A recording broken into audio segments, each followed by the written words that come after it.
guys, it is 1:04 p.m. on Monday still. I'm kind of laughing at my hair because I was just doing that scalp massage thing, like one of the regulating things. And I just did a body doubling session for planning, and I felt anxious during it. I did. But I'm a very dedicated person, so like I realize that what some people would consider maybe easy is hard for me, and what some people would consider really hard is like easier for me. So my, like I always say, my obstacle is never like motivation. It's the opposite. It's like things getting in my way. So the facts are that I faced something really stressful this morning. I even in the shower, I had like happy music on, but I felt tears coming, and I thought, actually, we can release. We can release this. And then I kept saying, like, what can you do for yourself now? What can you do for yourself now? I'm not feeling great physically, but I also know that certain responsibilities are still going to happen tonight, whether I take care of myself in the meantime or not, right? Like if I do, it's so fascinating. It's really fascinating to have this awareness. So when I was like, well, I had wanted to do a body doubling, but it was like, okay, then that's what we're going to do. And then it was like, yeah, but I'm not feeling great, or I'm not feeling like 100%. It's like, that's okay. It's safe to do it. And I just did it. I just realized I think my pants are inside out. But anyway, it doesn't matter at the moment. So I just want to say this, like, again, I'm literally walking that walk of that tightrope. So yes, it's scary. Scary is such a almost insult to the actual feelings. It's not just scary. It is bone chilling, like terrifying, like feels impossible, right? But it's not actually impossible, right? And even if, like I said, the picture of the bridge and like the holes in the bridge, even if you can't go 9 steps, you can do 1 step. You really, truly can.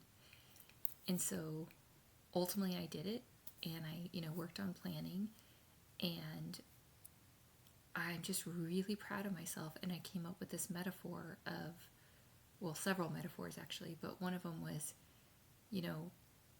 if you were planning on doing A today, and something that, yes, it's, big and emotional, but it like knocks you off course, and then you feel like a victim, and you feel trapped, and you feel controlled, the best thing you can do is use that anger, use that frustration, and do A anyway, right?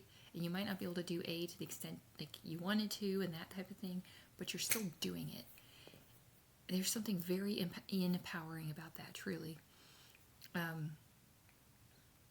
And I said in my body doubling that I used to watch Cesar Millan, and when dogs have been through trauma, he has them, let's say they had a traumatic experience with like a car, they got hit by a car.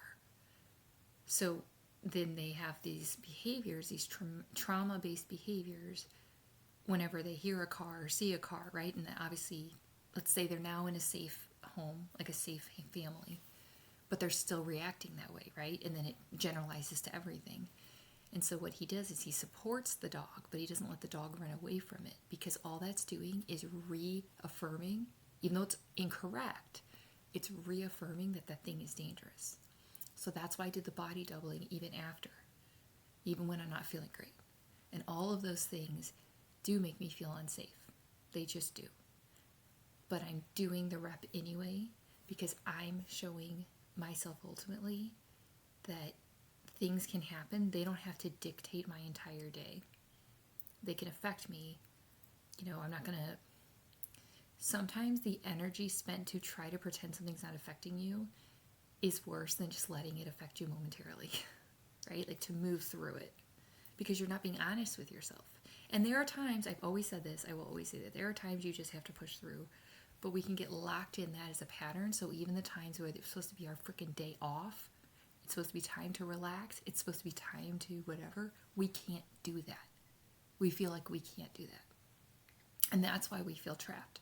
Because the times we have to push through, we push through. The times we're supposed to rest, we can't rest. What does that leave? That just leaves a very quick decline of everything, right? And that just reiterates the false belief that, we can never do all this. But it's because we're not able to recuperate, right? I think of like a surgeon or something, right? If he had a, 24/7 shift, you don't want to be his patient when he's been up for 72 hours with no break, right? Like, it's just facts. Even robots need to charge, even machines need to charge. So, although I'm not feeling great, I realized that one of the things I can do, even in this condition, is do a body doubling thing and at least spend that time. And then I did the puzzle, which was hard too, to be honest, because I'm still trying to focus my brain. But again, I had those moments where I realized that monkey mind was surrendering. And I was like, yeah, you're not dictating it. You can kick up, you can do whatever, you can distract me even, but like, I'm going to do what I can do. So I just wanted to share that some battles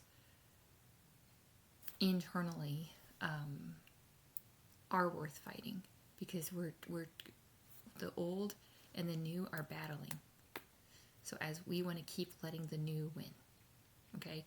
It's kind of like, if you think about, like, if you got your dream job,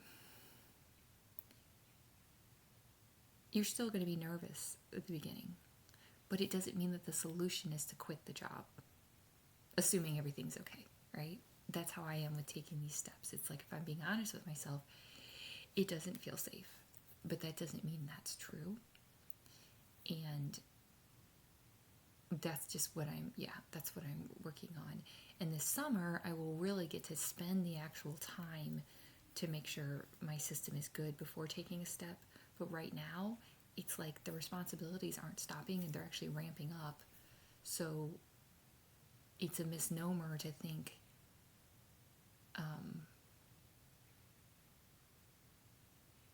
I don't know how to explain it. It doesn't matter how sick I am, I'm still in charge tonight, So it was just nice to be like, I can do something for myself before that, So I hope that's helpful. I'm going to lay down now, but I'm really proud of myself. I wasn't expecting this morning to happen. It wasn't my fault. It wasn't in my control, but it happened. But ultimately, I'm still winning because I'm not letting it dictate, like I said, my entire day. And I almost think of it like a bully, It's like, yes, ultimately, yes, you want to get to the point where it doesn't affect you whatsoever, right? That's the ideal. But the fact is, if it is affecting you, then you want to acknowledge that to yourself, if that makes sense, so that you're not kind of making it even harder on yourself. It's hard to explain. I'm just saying, it takes more energy, let's put it this way. In front of a safe person, it takes more energy to just be like, everything's fine if everything's not fine, than to be like, yeah, it was a tough day, but I got through it. There really is a difference in that. One of them's honoring the effort and the stuff you went through, and the other one is just acting like it never even happened. So I'm already performing, like, meaning behaving in such a level above. I'm handling so much stuff. Because like I said, I refuse to, almost feels like quicksand or someone just trying to drag you back, and you're like, I'm not going back. Like I said, it's like a drug. It's like, you go through withdrawals, you go through detoxes, you have cravings, but if you don't do that drug again, you are winning. It doesn't feel like it. But it doesn't mean it's not true. hope this is helpful.